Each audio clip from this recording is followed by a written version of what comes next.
नमस्कार दोस्तों, पाकिस्तान के जो परमानेंट रिप्रेजेंटेटिव है यूनाइटेड नेशंस के अंदर, इन्होंने एक बहुत ही डेंजरस बयान दिया है भारत के लिए। पाकिस्तान के जो परमानेंट रिप्रेजेंटेटिव है यूनाइटेड नेशंस के अंदर, संयुक्त राष्ट्र के अंदर, उनका नाम है मुनीर अकरम।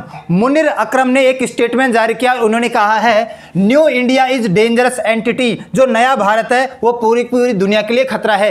New India is a dangerous entity. नया भारत पूरी की पूरी दुनिया के लिए खतरा है। जो नया भारत बन रहा है या बनने जा रहा है ये पूरी दुनिया के लिए खतरा है, क्योंकि भारत टारगेट असैसिनेशंस करता है, टारगेट किलिंग करता है, होमलैंड के अंदर भी और होमलैंड के बाहर भी, एल्सवेयर, पाकिस्तान के अंदर भी और पाकिस्तान के अलावा पूरी दुनिया में भारत टारगेट किलिंग करता है, टारगेट असैसिनेशंस करता है। इन्होंने एग्जांपल भी दिया। जो खालिस्तानी लीडर थे, जैसे निंजर को मारा गया था, उसमें भारत का हाथ बताया जा रहा है। और इन्होंने एक और एग्जांपल दिया, जो पन्नू के ऊपर हमला हुआ था, पन्नू के हमले में भी भारत का हाथ बताया जा रहा है ना। तो इन्होंने एग्जांपल भी दिया कि जो खालिस्तान लीडर है उनको मरवाने के पीछे भारत का हाथ है। और इनका पूरा का पूरा सपोर्ट आपको पता है कि कनाडा करता है, क्योंकि कनाडा खालिस्तान को सपोर्ट करता है। और आजकल तो यूएसए भी पाकिस्तान के फेवर में कुछ ज्यादा ही दिख रहा है, क्योंकि हमारा जो रुझान है वो रूस की तरफ थोड़ा ठीक है, तो यूएसए पाकिस्तान की तरफ ज्यादा ध्यान दे रहा है। तो कनाडा का फुल सपोर्ट है, यूएसए का फुल सपोर्ट है। और इन्होंने ये बयान जारी किया, और ये बयान बिल्कुल भी सही नहीं है, क्योंकि पाकिस्तान की हालत के लिए खुद जिम्मेदार है।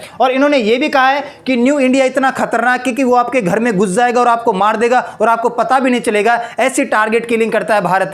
ये कहने के पीछे, पाकिस्तान के पीछे रीजन क्या है? पाकिस्तान की हालत तो आपको पता है, बहुत ही खस्ता है ना। सनम हम तो डूबेंगे लेकिन तुम्हें भी ले डूबेंगे, इस हालत में है पाकिस्तान। ये ऐसा कर क्यों रहा है? ये भारत की छवि बिगाड़ना चाहता है, भारत की साख बिगाड़ना चाहता है। पूरी दुनिया में जो भारत की क्रेडिबिलिटी है, इतनी बढ़िया साख बन गई है, एक उभरती हुई इकोनॉमी है, पूरी दुनिया इसकी बात सुनती है, उसकी साख को बिगाड़ने की कोशिश कर रहा है। और इसका एकमात्र रीजन है जो मैं आपको बताने वाला हूं, सबसे स्ट्रॉन्ग रीजन क्या है। आपने यूनाइटेड नेशंस के सबसे महत्वपूर्ण अंग या सबसे महत्वपूर्ण ऑर्गन सिक्योरिटी काउंसिल का नाम सुना होगा। और सिक्योरिटी काउंसिल में 15 मेंबर होते हैं, है ना।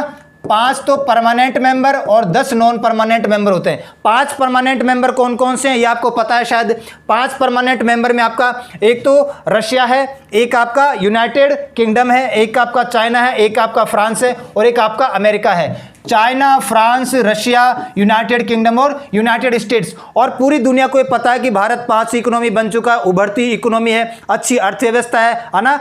पूरी दुनिया की सबसे बड़ी लार्जेस्ट डेमोक्रेसी है। तो हो सकता है कि साल 2 साल में या 5-10 साल में भारत को यूनाइटेड नेशंस के परमानेंट मेंबर में जगह मिल जाए। अभी हम परमानेंट मेंबर नहीं है, लेकिन एक कयास लगाया जा रहा है कि भविष्य में भारत को देखते हुए, है ना, इसकी काबिलियत को देखते हुए हो सकता है कि इसको यूनाइटेड नेशंस का परमानेंट मेंबर बना दिया जाए।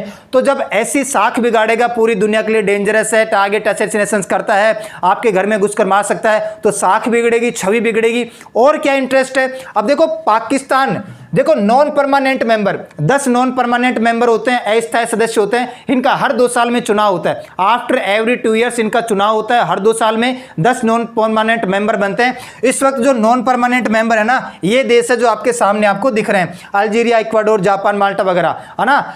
भारत नॉन परमानेंट मेंबर है ना, नॉन परमानेंट मेंबर भारत 8 बार बन चुका है। अभी भारत 2022 तक इसका नॉन परमानेंट मेंबर था, 21 से लेकर 22 तक भारत नॉन परमानेंट मेंबर था। पाकिस्तान इसका non permanent member United Nations का 7 बार बन चुका है, और 8वीं बार वो बन सकता है साल 2 साल में, क्योंकि पिछली बार जो पाकिस्तान नॉन परमानेंट मेंबर बना था वो बना था 2012 और 13 के टाइम पीरियड में, लगभग 10 साल का टाइम पीरियड हो गया। तो देखो 5 तो इसके परमानेंट मेंबर हैं, ये तो आप जानते हैं। नॉन परमानेंट मेंबर भारत 8 बार बन चुका है, 8 टाइम्स बन चुका है। अभी पिछली बार 2021-22 में भारत अभी नॉन परमानेंट मेंबर था, इस टाइम पे भारत नहीं है। पाकिस्तान 7 बार नॉन परमानेंट मेंबर बन चुका है, अस्थायी सदस्य बन चुका है यूनाइटेड नेशंस का। और ऐसे कयास लगाए जा रहे हैं, लास्ट बार पाकिस्तान 2012-13 में था, 10 साल का डिफरेंस है, इस बार पाकिस्तान का नंबर आ सकता है। तो जब ये यहां पर आएगा ना, तब ये जम्मू कश्मीर के मसले को उछालेगा, जम्मू कश्मीर वाले मसले को वर्ल्ड लेवल पर लेके जाएगा, क्योंकि ये नॉन परमानेंट मेंबर बन जाएगा, है ना, यहां पर चढ़ जाएगा। हम तो एक रेस्पॉन्सिबल कंट्री है, हम तो तरीके से बातचीत करते हैं, ये डायरेक्ट जम्मू कश्मीर के मसले को उछाएगा और हमारी जो छवि, हमारी जो साख है उसको बिगाड़ने की कोशिश करेगा, ताकि किसी भी हालत में भारत परमानेंट मेंबर ना बन पाए, क्योंकि भारत सबसे फिट देश है परमानेंट मेंबर बनने की कैटेगरी में। इसके अलावा पाकिस्तान को बात कतई नहीं पच रही है कि भारत सुपर पावर बन रहा है। आपको पता है कि पाकिस्तान के जो अपोजिशन के लीडर है उन्होंने एक दिन पहले बयान भी दिया था, 2-3 सप्ताह पहले, कि भाई भारत सुपर पावर बनने की तरफ जा रहा है और हम लोग अभी भी भीख मांग रहे हैं, है ना। जम्मू कश्मीर के मसले को उछालेगा। भारत के पूरी दुनिया के साथ बहुत अच्छे संबंध है, बहुत ही अच्छे रिलेशन है, चाहे वो मुस्लिम कंट्रीज ही क्यों ना हो, है ना। और भारत की बात पूरी दुनिया सुनती है ना, मानती है, सुनती है, प्रायिकता देती है, प्रायोरिटी देती है।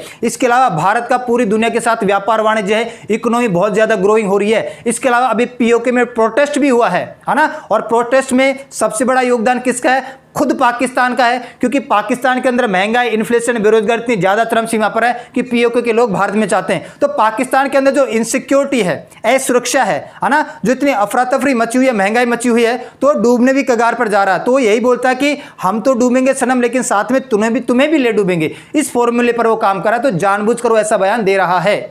तो आज के लिए इतना ही करते हैं, मिलते हैं नेक्स्ट क्लास में। तब तक के लिए सभी को धन्यवाद।